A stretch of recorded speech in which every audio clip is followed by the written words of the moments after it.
Why are 10 tankers suddenly moving? Why are gold and silver falling?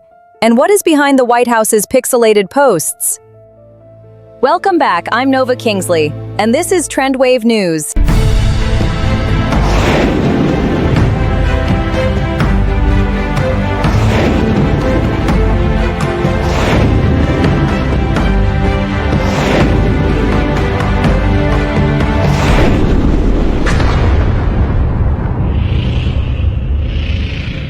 Nearly a month into rising tensions involving Iran, the United States, and regional allies, the story is no longer just about conflict. It's about signals. Signals in energy flows, signals in financial markets, and signals in how governments communicate.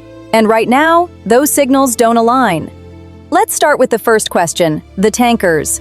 Reports indicate that a limited number of oil tankers may have been allowed to pass through the Strait of Hormuz, one of the most critical energy choke points in the world.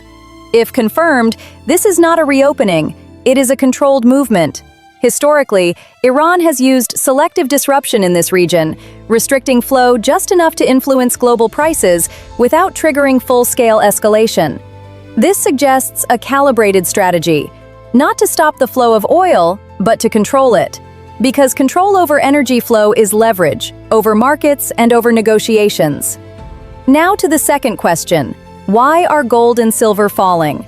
In times of uncertainty, precious metals typically rise, but this time, they didn't. Here's why. Rising oil prices are fueling inflation concerns, and inflation is forcing central banks, especially the Federal Reserve, to keep interest rates higher for longer. Higher interest rates strengthen the dollar, and when the dollar strengthens, assets like gold and silver, which don't generate yield, become less attractive. Markets are not ignoring the conflict, they are reprioritizing risk.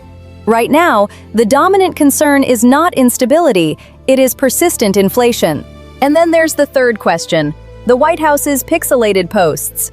Unverified but widely circulated images and short clips, deliberately obscured, labeled only with the word soon. No clear explanation, no official context. But in modern geopolitics, ambiguity can be intentional. This could represent pre-positioning for a policy announcement, controlled messaging during negotiations, or simply internal content taken out of context. At this stage, there is no confirmed link to a specific outcome, but the timing, alongside energy and market signals, is notable. What connects all of this is not coincidence, it's interaction. Energy flows influence inflation, inflation drives monetary policy, and policy shapes market behavior. At the same time, governments communicate, sometimes clearly, sometimes not. What we are seeing is a system where markets, energy, and messaging are moving together, but not in obvious ways. The next 72 hours will be critical. If tanker movements expand, markets may stabilize. If restrictions tighten again, volatility could accelerate. And if those digital signals from Washington become clearer, we may better understand what is actually unfolding behind the scenes. For now, the key takeaway is this. This is not just a conflict, it is a negotiation, playing out across oil routes, financial markets, and information itself. Thank you for being with us. If clarity matters to you, you're in the right place. I'm Nova Kingsley. Stay informed, stay thoughtful, and we'll see you next time.